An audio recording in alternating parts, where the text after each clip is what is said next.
मध्य प्रदेश वक्फ board के अध्यक्ष को सिर तन से जुदा करने की धमकी मिलने के बाद एनडीटीवी ने वक्फ बोर्ड अध्यक्ष सनवर पटेल से बातचीत की है। आइए रिपोर्ट देखते हैं। मध्य प्रदेश वक्फ बोर्ड अध्यक्ष डॉक्टर सनवर पटेल इस वक्त हमारे साथ मौजूद है। उन्हें जान से मारने की धमकी भी दी गई थी। क्या कुछ पूरा मामला था, इसकी जानकारी उन्हीं से लेंगे। सर, सबसे पहले तो यही जानेंगे कि आखिरकार ऐसा क्या हुआ जिसके बाद ये धमकियां दी गई कि आपको जान से मार देंगे। इनफैक्ट ये भी लिखा गया था सोशल मीडिया पर कि सर को कलम कर दिया जाएगा।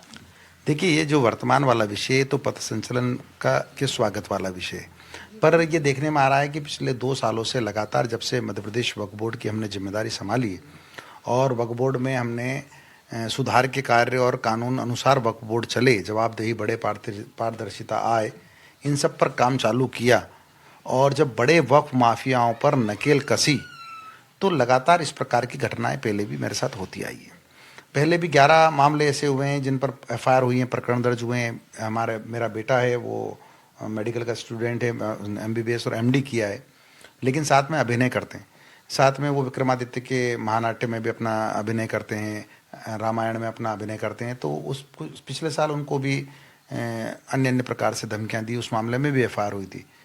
तो ये कुछ लोग ऐसे हैं जो लगातार पीछे पड़े रहते हैं, लगातार मैं कहूँ कि जान के दुश्मन बने रहते हैं।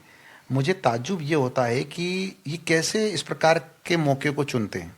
आप बताइए, पथ संचलन आरएसएस का 150 साल स्थापना के पूरे हुए, इसलिए अभी जो आरएसएस ने अपनी पीढ़ियां खपा दी राष्ट्र निर्माण के लिए, राष्ट्र को खड़ा करने के लिए, भारत को मजबूत बनाने के लिए, अगर ऐसे संगठन का पथ संचलन निकलता है तो क्यों सब समाज को स्वागत नहीं करना चाहिए? और वक्फ बोर्ड क्यों पीछे रहे? अब अगर मध्य प्रदेश वक्फ बोर्ड ने निर्णय लिया कि हमको स्वागत करना है और मध्य प्रदेश वक्फ बोर्ड के आह्वान पर समाज भी जुड़ा और स्वागत किया, तो लोगों के पेट में दर्द क्यों हो रहा है? भाई आप भी आ जाइए, आप भी फूल बरसा लीजिए। देखिए, पुलिस इन्वेस्टिगेशन शुरू हो चुकी है, शिकायत दर्ज करवा दी गई है और मध्य प्रदेश के वक्फ बोर्ड अध्यक्ष डॉक्टर सनवर पटेल का यही कहना है कि शिक्षा और वो सीख बेहद जरूरी है लोगों को देने की, ताकि उन्हें पता रहे कि क्या गलत है, क्या सही, किस दिशा में किस तरह के कदम उठाने हैं। ये भी कोई भी कृत्य करने के पहले आपको पता होना चाहिए। कैमरामैन राजू बातम के साथ निहारिका शर्मा, एनडीटीवी। तो एमपी वक्फ बोर्ड के चेयरमैन को धमकी का मामला, जहां धमकी पर मंत्री विश्वास सारंग की तरफ से बयान दिया गया। उन्होंने कहा कि किसी को भी कानून हाथ में लेने की इजाजत नहीं है। आरएसएस पथ संचलन पर फूल बरसाना कोई गलत नहीं है। धमकी देने वालों को बख्शा नहीं जाएगा। एमपी शांति का टापू है और जीरो टॉलरेंस वाली सरकार में डॉक्टर सनवर पटेल को मिली थी सर तन से जुदा वाली धमकी। मध्य प्रदेश शांति का टापू है और किसी भी वर्ग के व्यक्ति को और किसी भी व्यक्ति को कानून हाथ में लेने की इजाजत नहीं है। यदि सांप्रदायिक सद्भाव की मिसाल पेश करते हुए लोगों ने यदि सत् कार्य के लिए फूल बरसाए, स्वागत किया, तो इसमें कहीं कोई गलत नहीं है, ये तो होना ही चाहिए। पर यदि उसको लेकर किसी के पेट में दर्द है और इस तरह की धमकी दी गई है तो उसमें बख्शा नहीं जाएगा। ये जीरो टॉलरेंस वाली सरकार है।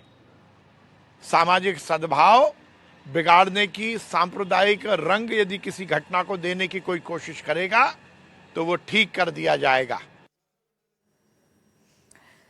राजा राम मोहन राय पर इंदर सिंह परमार के विवादित बयान पर टीएमसी ने निशाना साधा है। तो टीएमसी ने बीजेपी को बंगाल विरोधी बताया है। इसके अलावा और क्या कुछ कहा है, आइए आपको सुनवाते हैं। बंगाल से आगे बढ़ते तो संताल प्रकरण आता था, आज का वो झारखंड में, पहले बिहार में था।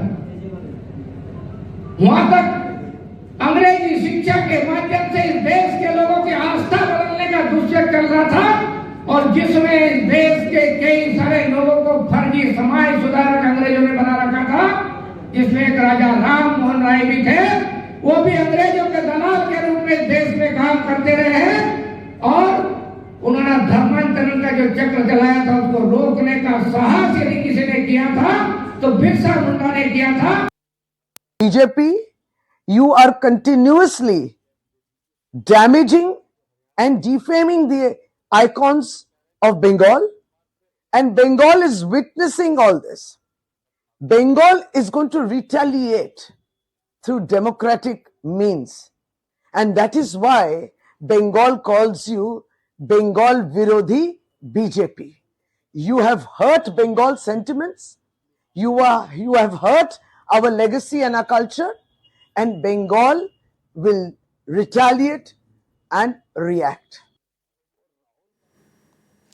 तो वही उच्च शिक्षा मंत्री इंदर सिंह परमार ने माफी मांगी है। अपने विवादित बयान के बाद उन्होंने माफी मांगी है। राजा राम मोहन राय पर उन्होंने विवादित बयान दिया था और माफी मांगते हुए कहा कि देश के समाज सुधारक थे राजा राम मोहन राय। इसके अलावा उन्होंने और क्या कुछ कहा है ये भी आपको सुनवाते हैं। गलती से फ्लो में देश के प्रसिद्ध समाज सुधारक राजा राम मोहन जी राय के बारे में मेरे मुंह से गलत निकल गया, उसके लिए मुझे बहुत दुख है। मैं प्रायश्चित करता हूं, जो मेरे से गलती से त्रुटि से बयान